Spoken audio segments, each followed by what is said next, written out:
episode. CPD has made crisis intervention training a priority in recent years. In fact, our department has 2,669 CIT trained officers at the end of 2018. This represents a 13% increase compared to 2017. These officers complete a 40-hour certification course that shows them the best ways to interact with individuals in crisis, with an emphasis on people suffering from mental illness. The training gives officers the tools to diffuse crises and reduce the use of force and risk of injury. Now, I have personally gone through the virtual reality scenario that Axon has developed for officers to train on. And this is training for an interaction with an individual suffering from a schizophrenic episode. Now, I'm sure when the officers saw me, I looked funny with the Oculus headset attached to my face, but the headset and headphones offered a unique experience that I believe will add a valuable component to our existing training. In this particular scenario, I experienced a call for service from the perspective of an individual in the midst of a schizophrenic breakdown. Loud noises and bright lights were amplified, and it was difficult to concentrate on what was happening around me. The scenario was really realistic, and I felt as though I was in the shoes of the subject. It really puts you in the moment. The scenario then switches to put the wearer of the headset in the role of a responding officer. The officer is offered a series of choices when interacting with the subject in crisis. The individual then reacts according to the choices that the officer makes on the scene. And I think this dual perspective will increase the empathy officers will feel for individuals they encounter who are undergoing a mental health breakdown. I also believe that these virtual reality headsets give officers an opportunity to reinforce positive outcomes and thus avoid making mistakes in the field. Several officers who have participated in this virtual reality program have also told me that they were eager to go forward and go through the scenario multiple times to see how different choices impacted the outcome of the scenario. CPD now mandates that each district have at least one CIT-trained certified officer staffed on every watch. We also require all field training officers to be CIT certified, as well as all new supervisors. 911 call takers and dispatchers can also easily identify CIT certified officers and supervisors to respond to calls. So this training stands to have a wide impact on the work that CPD does every day. In fact, I think using these headsets for CIT training could be just a start. I really envision additional scenarios that could be built to train officers on the appropriate use of force, procedural justice, and more. Now, the beauty of this platform is that it's not restricted to a classroom at the academy. A group of headsets could be easily packed up and taken to any district or unit throughout the city. Then officers could participate in this training without ever having to leave the particular stations that they work in. Officers could complete their virtual reality training, discuss the scenario, and be back out on the street in a short amount of time.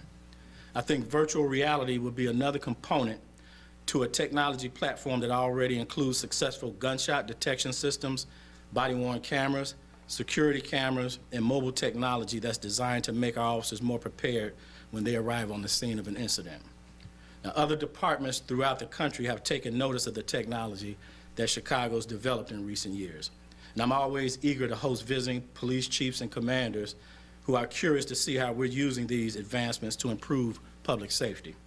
Now, I really believe that virtual reality training could someday be another piece of technology that Chicago can pioneer for the benefit of police departments throughout the country.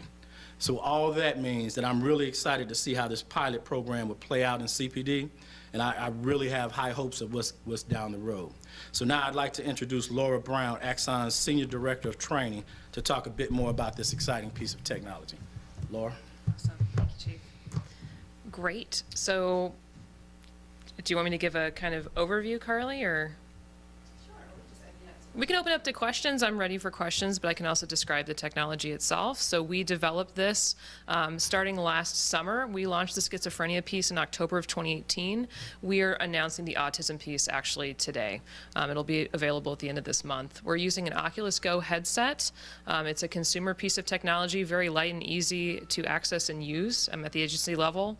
The content is developed using a team. So we worked with a team of experts across law enforcement as well as clinicians and practitioners who work with individuals that suffer these conditions or live with these disorders to really create a persona that we would hope replicates what it really feels like to have the condition. I can't speak for it, I don't have these conditions myself, but working with individuals who experience them as well as the families, this is how we develop the content. It's a 360 video, so we're not going hands-on, it's a engaging, immersive, interactive experience, and we have officers choose from a selection of outcomes, depending on how they would verbally de-escalate, or perhaps, show some force, or, go down what we would call a rabbit hole and dig themselves out of it. These scenarios are not easy in real life. It's not a one-size-fits-all application to a solution, and we want to show, a little bit of the realism involved in what officers do every day, and prepare them for that. So we are prepared to use this for recruits, in-service and continuous training. It's really not a bad time in anyone's career to learn more about individuals that suffer from these conditions, and there's always more learning to be done. So we're really looking forward to working with Chicago PD's Academy to get this in the hands of officers and see how it impacts their training. Is this like a VR thing that I might be able to get and use at home? So the headset is, the content, we actually push it out through an app. So just like your phone, there's apps on it. This is how the VR headsets work as well. So we're distributing the content through an application that is, I'd have to provision access to you, but you're welcome to try it out here today. Yep. So a question for Superintendent Johnson. Speaking to people who have lived experience in mental illness, they praise the training, say it's a good thing, but say with the city services in the state they are, you're not really going to see this problem fixed. Do you, as somebody who oversees officers who regularly interact with people with mental illness, think that there's enough services in the city right now that that the problem is being dealt with? Enough city services? Enough services, period. Are there enough places to direct people to when you encounter them in their experiences? Yeah, well, I think that we're getting to that point. We can always do better, not just as a police department, but as a city and as a state. I think we have to understand that a lot of the individuals that law enforcement comes into contact with have mental health challenges, and we have to be prepared to meet those challenges. So I think that this type of equipment, listen, Chicago has become an incubator for smart policing and using technology to make us better. So I think that internally for law enforcement, specifically CPD, we're doing everything that we can, and we're looking to do even more. As far as our external partners are concerned, that's something for the legislators and politicians to handle. I'm a cop, so I worry about what's going on in CPD. But don't get me wrong, we're always looking for external partners to partner up with to provide the resources for people in need. Is the police still comfortable in being first responders to these type of issues? Well, in a perfect world, we should not be, but we're not in a perfect world. We're in the environment that we live in. Unfortunately, most of society's ills are placed at the doorsteps of police departments. And sometimes we're prepared for it and sometimes we're not. I told you before, when I became a police officer in 1988, 31 years ago, our mission was really to enforce the law. We've morphed into social partners now, and we have to be prepared for that. So that's the world we live in, and so we have to better train our officers. And I have to tell you all, after going through the scenario with the Oculus, man, it really puts you in the moment, and it really helps you to understand what these individuals are going through. Nothing against the technology, but it feels like a shortcut. I mean, wouldn't it be better that you train with a real person, with a real situation and stuff like that? I don't know if we want to put people in mental health challenges through the actual training with police. I think this is probably the best way to get that done. Because remember, all these scenarios and all these situations that police officers respond to, there's no one size fits all. You never know how that situation is going to play out. And if we put live people with mental health issues into that training, we don't know what the outcome is going to be. A professional takes years to get to that point. Well, we have to do the best we can, and I think this is helping. The point is, we're not ignoring the fact that we have to get better in handling crisis situations. How many officers are actually training on this right now, and how much does it cost? Where's that coming from? We'll have to get those numbers to you. Superintendent, this is billed as a pilot program, so does that mean that is it just gonna be beat officers in the districts, or like how many districts, is this gonna be a department-wide thing, or how's it? So pilot, the reason we call it a pilot is because we're trying it out first in a particular unit or district. Once we see the results of that, then we'll expand it out. And I have to tell you, Jeremy, from what I see right now, I totally see us expanding that out. Well, where are you trying it out so far? I'm not sure of the district we're putting.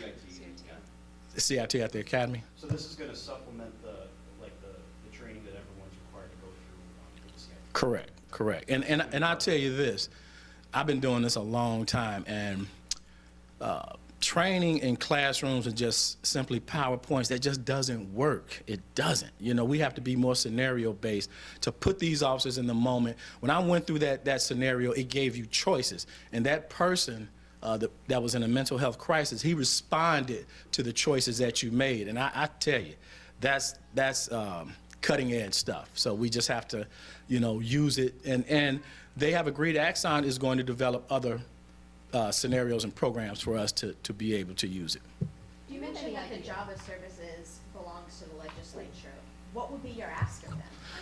Well, we just have to get better as a society, to be honest, not just in Chicago or Illinois. We have to get better as a country in dealing with people in mental health crisis, because, you know, they can't control oftentimes, you know, their reactions and responses. And I'll tell you this, being a cop for 31 years and being a district commander in one of our more challenging districts in the city, I learned really quickly that people that are seeking mental health treatment, they won't go far from home to get that treatment. So we have to do a better job of putting those resources closer to where they live so that they can actually access those resources. Do you have an idea of how many times your officers encounter people with mental illnesses, and can you speak to how that can quickly escalate if not handled correctly? Yeah, I don't know the exact numbers. I can tell you it's a lot, though. But if we don't respond to it quickly or appropriately, we can turn a mental health crisis into a criminal situation that could escalate into either that person getting hurt and injured or that officer getting injured. And that's what we don't want to do. So the more we train and provide the resources for these officers to be able to identify it and give them the tools that they need to be able to deal with it, then the risk to the person involved and the officer goes down. Okay? All right. Thank you all. Can I ask a quick question about carjackings? You tweeted out something to the effect today that a warning people, the feds are watching as well for carjacking. Is that the new way you're planning to handle it? Well, you know, when we had that uptick in carjackings a year ago, you know, we created that task force to handle that.